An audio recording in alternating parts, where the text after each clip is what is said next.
in to the hottest station on the planet. Resistance is futile. The revolution has begun.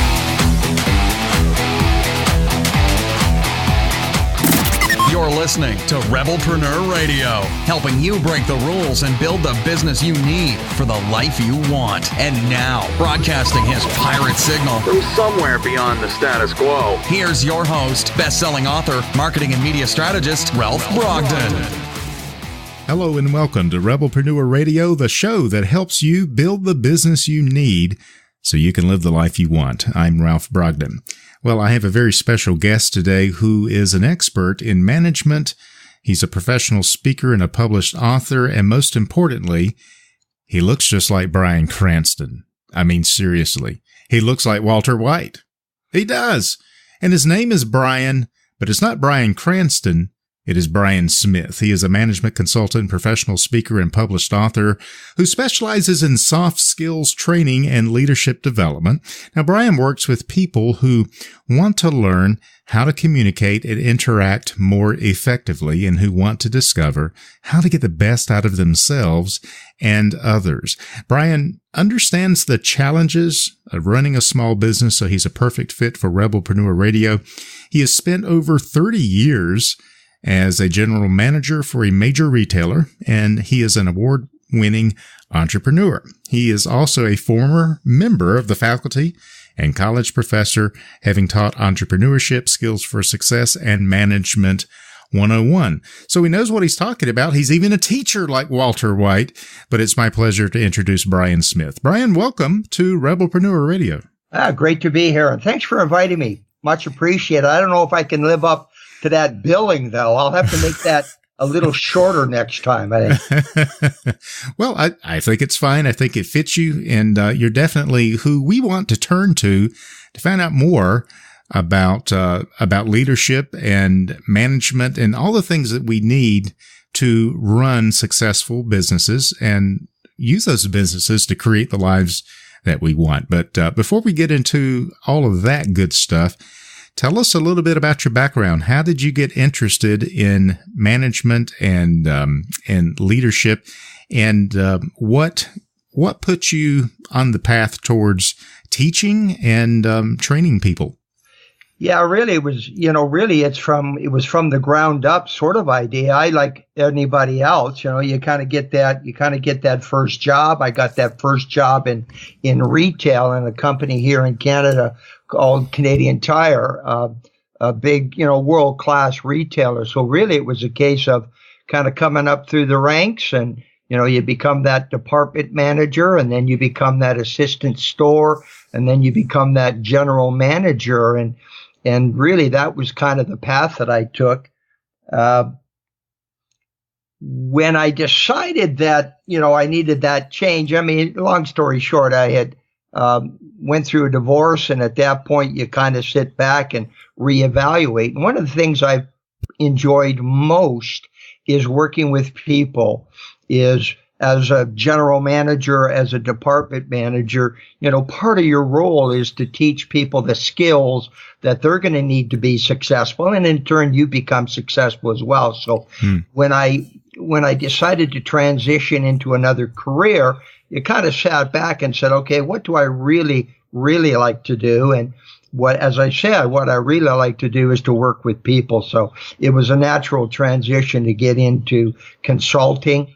The teaching came about same kind of aspect. It was an acquaintance of mine who was the dean of teaching at Algonquin College here in Ottawa, Ontario, and he said, "Okay, Smitty, now that you're retiring per se, and you're looking for another career path, why don't you come and teach?" And I said, "Oh, really?" He said, "Yeah. What we're looking for here in Canada, our colleges are more about teaching skill sets. We have what we call universities, which are academia kind of idea, but our colleges are more geared towards working with students, teaching them the skills that area companies are going to want to hire." So that, again, was kind of an easy transition, taking what I had learned in the business world, working with people, managing businesses, and transitioned that into working with students. So it was kind of a win-win for me. I got to bring the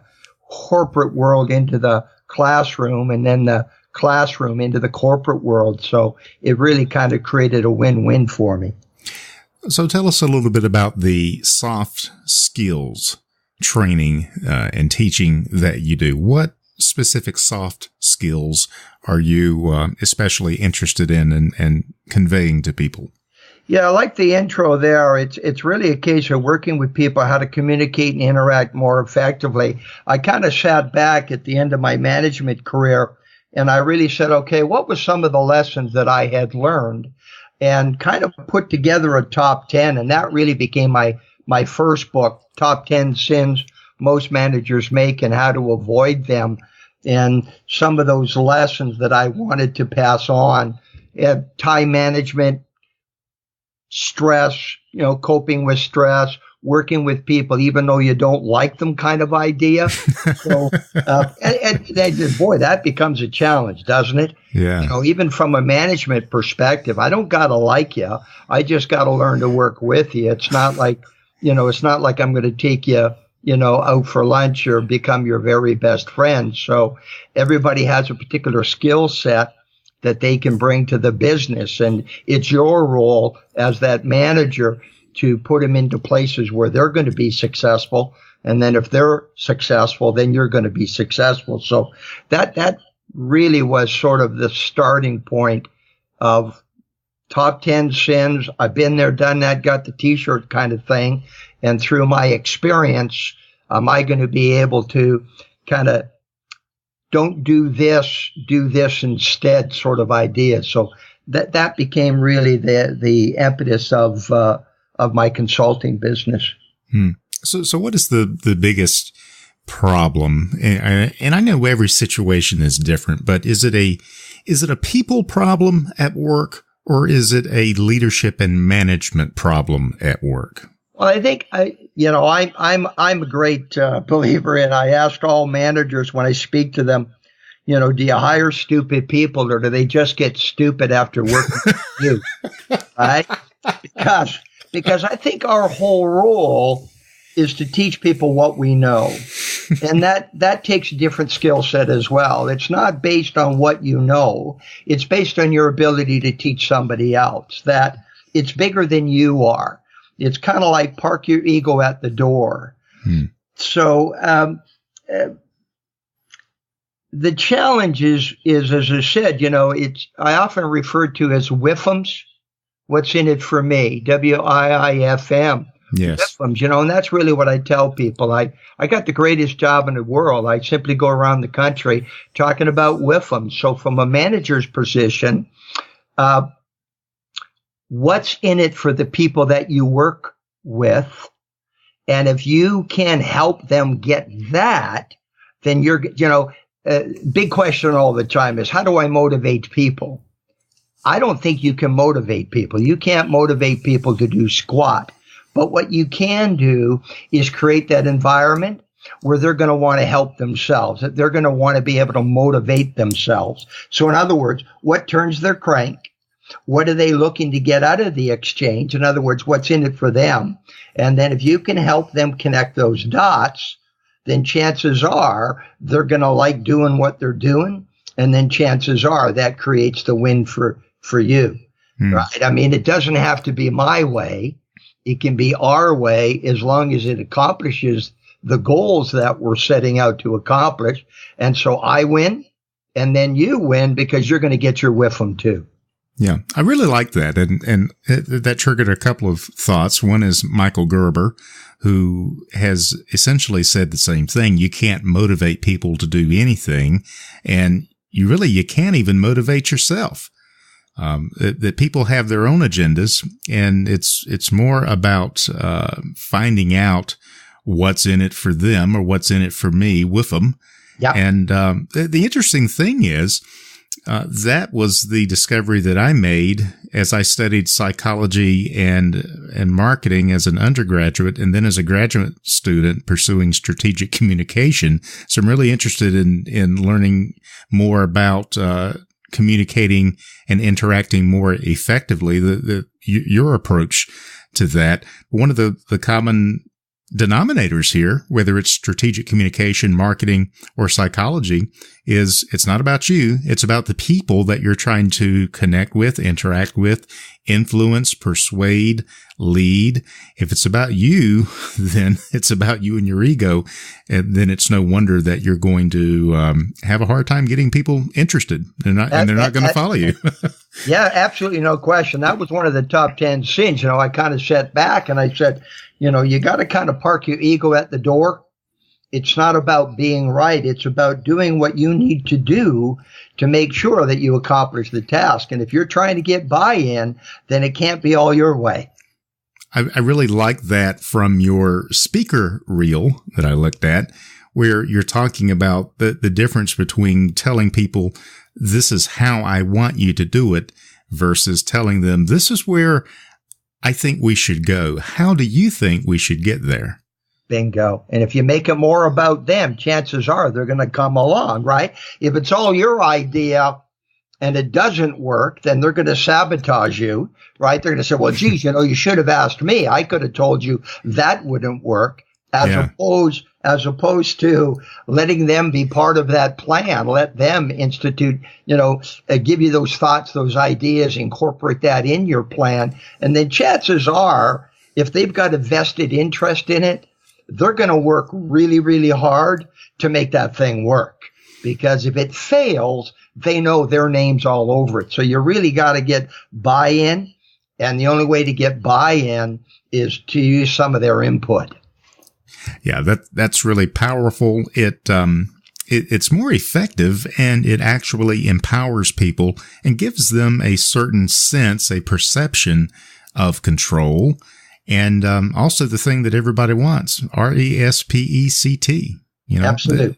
They want to be respected. They want to have input. And as Stephen Covey would say, if there's no buy-in, there's no commitment. And then you've got a problem. You've got people that are trying to sabotage your efforts. Yeah, no, I agree. 100%. Yeah, no, I agree. And that's really, when we talk soft skills, it really is that. How do we communicate and interact more effectively with people? I use DISC in a lot of my programs. Because I believe that we are born a certain style, which kind of dictates the way that we manage, the way that we like to manage, the way that we communicate and interact. So I really say to managers, you almost have to have 4 different approaches. So as I said, I'm a big proponent of dominant, interactive, steady, and conscientious. So I use that DISC platform in a lot of my workshops just to try to appeal to managers, supervisors, and really anybody per se, is that if you can adopt your style to be more in tune with theirs, then chances are they're going to come along. Then chances are they're going to be more receptive because you're working with them in a style that they like. And so I use a lot of that thinking in my workshops. And that really does require managers and leaders to get outside of themselves and really get involved in the psyche of the people that are working for them. And if some of our listeners are tuning in and they're thinking, well, I run my own business and it's a small business and this doesn't really apply to me. Well, it applies to all communication with all people. So, even if you are a solopreneur, or you're just a very small business and you don't have a lot of employees, it still applies because you've got to talk to partners. You've got to talk to affiliates. You've got to talk to vendors. You've got to talk to suppliers. Absolutely. You got to talk to prospects. You got to talk to clients. And so we're in a communication business, regardless of what our actual business is. We still have to learn these soft skills because people and how we communicate with people is really the lifeblood of everything that we do in business and in life.